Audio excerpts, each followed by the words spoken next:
আসছেন এবার দ্বৈত পারফরমেন্স নিয়ে সৌরভ সরকার সিরাজগঞ্জ এবং মোহাম্মদ জহির ইকবাল নোয়াখালী, ফৌজুল আকবর রিফাত চট্টগ্রাম। কেন তিনজন পারফরমেন্স করছে আমাদের দর্শকদের মুখস্থ হয়ে গেছে যে ডুয়েট পারফরমেন্স একটা, আর হচ্ছে একক পারফরমেন্স, দুজনকে মিলে দ্বৈত পারফরমেন্স।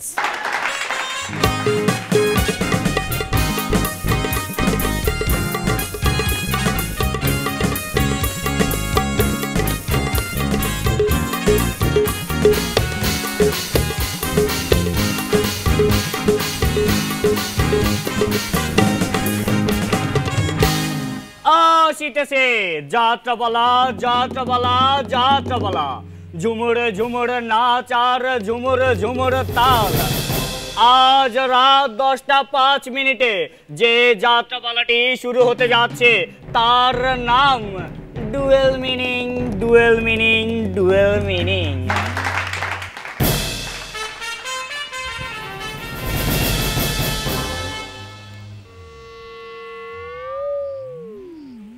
জাহাপনা, আপনি এখানে এভাবে গুরু গুরু করছেন কেন? আজ যে আমাদের এখান থেকে যাত্রা শুরু। একে সেনাপতি, তুমি কোথায় যাচ্ছ? জাহাপনা, আমি তো যাত্রা শুরু করে দিয়েছি। এ যাত্রা সে যাত্রা নয়, আসো আমরা আসল যাত্রা শুরু করি। বল বল বল, যোগ দিবি কিনা বল শয়তান। জাহাপনা, আমি আপনার সেনাপতি, মেন্টর না। জাহাপনা, জাহাপনা, জাহাপনা, কে কে কে? জাহাপনা, ছোট রানীর পেটে ব্যথা শুরু হয়েছে। জাহাপনা, ছোট রানীর পেটে ব্যথা, তা তুমি দেখলে কি করে? তুমি কি ডাক্তার? জি না জাহাপনা, উনি নিজ মুখে আমাকে এই কথা বলেছে। জাহাপনা নিজ মুখে বলেছে? আমি তো রাজ্যের বাইরে, তাহলে এমন ঘটনা ঘটলো কি করে? এর জন্য আপনার সেনাপতি দায়। সেনাপতি? জাহাপনা, আমি তো ছোট রানীকে একটি জোকস শুনিয়েছিলাম। জোকস জোকস জোকস, কি এমন জোকস শুনিয়েছিলে তুমি? জাহাপনা, আমি ছোট রানীকে জোকস শুনিয়েছিলাম। এক দেশে এক রাজা ছিল, রাজা হঠাৎ মরে গেল, রানী আবার বিয়ে করে ফেললো।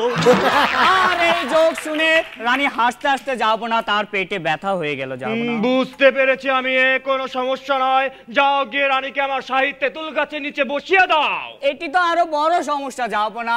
কেন? আজ সকালে যে তেঁতুল গাছটি ছাগলে খেয়ে ফেলেছে। জাহাপনা জাহাপনা, এটি কোনো সমস্যা না। ওই ছাগলের এক ফোঁটা দুধ রানীকে খেয়ে নিতে বলেন, তাহলে সব ব্যথা ভালো হয়ে যাবে। জাহাপনা তবে তাই হোক। না না জাহাপনা, আমি তা পারবো না। জাহাপনা কেন কেন কেন পারবে না তুমি? কেননা ওই ছাগলটি পুরুষ ছাগল ছিল। জাহাপনা তোমার কথা শুনে মনে হচ্ছে তুমিও একটি ছাগল। যাও যাও যাও, গিয়ে রানীকে একটি গ্যাসের ট্যাবলেট দিয়ে দাও। জয় হুকুম জাহাপনা। সেনাপতি? আজ্ঞে জাহাপনা। এখন যে আমার শিকারে যেতে ইচ্ছে করছে, যাও গিয়ে ব্যবস্থা করে নিয়ে আসো। জি জাহাপনা, আমি এক্ষুনি গিয়ে ব্যবস্থা করছি।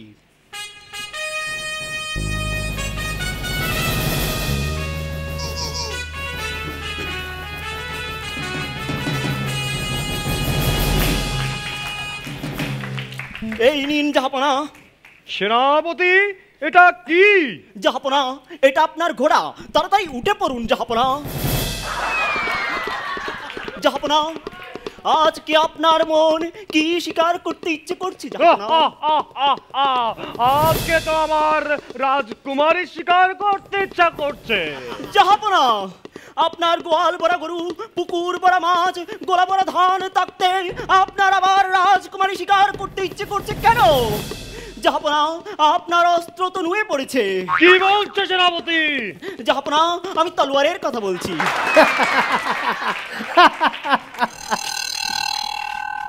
জাহাপনা, আমার মনে হচ্ছে আপনার মনের আশা পূরণ হতে যাচ্ছে। হ্যাঁ হ্যাঁ হ্যাঁ সেনাপতি, এ আমি কি দেখতে পাচ্ছি?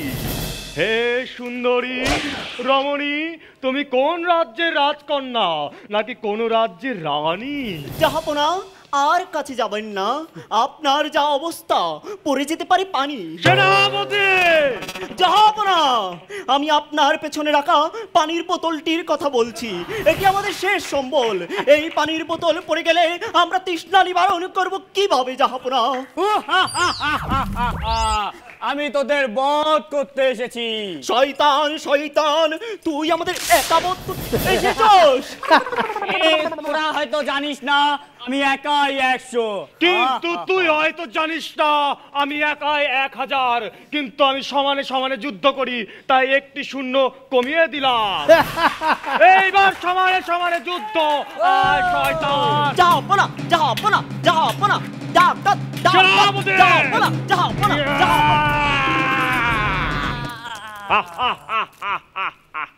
জাহাপনা, আপনি একা 100 সৈন্যবধ করে ফেলতে পারেন, কিন্তু আমি কিছুই পারি না। আপনার আর আমার মধ্যে পার্থক্য কোথায়? সেনাপতি, পার্থক্য হলো সাইজে। তোমার সাইজ ছোট আর আমারটা সাইজ বড়। জাহাপনা, আপনি কি বলতে চাচ্ছেন? আমি অস্ত্রের কথা বলছি। সেনাপতি, এ আমরা কোথায় এসে পড়েছি? এটা কোন রাজ্য? জাহাপনা, আমার মনে হচ্ছে আমরা হাসো রাজ্যে ঢুকে পড়েছি। হাসো রাজ্য? জাহাপনা জাহাপনা, সর্বনাশ হয়ে গেছে জাহাপনা। হাসো রাজ্যের পার্টিসিপেন্টরা আমাদের আক্রমণ করতে আসছে। এ সাবধান। কোথায় কোথায় কোথায় তারা? একই জাহাপনা, আপনি তলোয়ারের পরিবর্তে রেজার বের করেছেন কেন? যদি এ যুদ্ধে হেরে যায় তাহলে গোপটা কেটে দেব, যাতে কেউ চিনতে না পারে। আর যদি জিতে যায় তাহলে এটা রেখে দেব, অন্য কাজে লাগবে। কি কি কি সমস্যা আবার? হাসো রাজ্যের রাজা হাসান আপনাকে ইমেল পাঠিয়েছে জাহাপনা। ইমেল ইমেল ইমেল পড়ে শোনাও এক্ষুনি, এটা কিসের ইমেল? উনি লিখেছে তোমাদের তো এটি করার কথা ছিল না, তোমাদের করার কথা ছিল নবাব সিরাজউদ্দৌলার যাত্রা, তোমরা ওটি করো। জাহাপনা, এখন তো আমাদের নবাব সিরাজউদ্দৌলার যাত্রার কোনো স্ক্রিপ্ট আমাদের হাতে নেই, তাহলে আমরা কি ডায়লগ দিব জাহাপনা? কোনো সমস্যা নাই সেনাপতি, এক্ষুনি গিয়ে ইউটিউবে সার্চ দাও।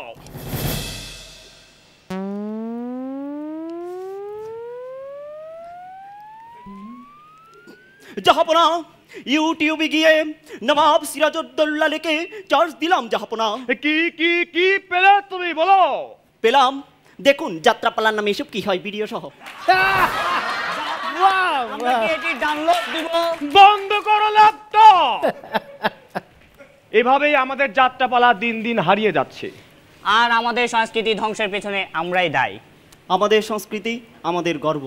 আমাদের সংস্কৃতি আমাদেরকেই রক্ষা করতে হবে।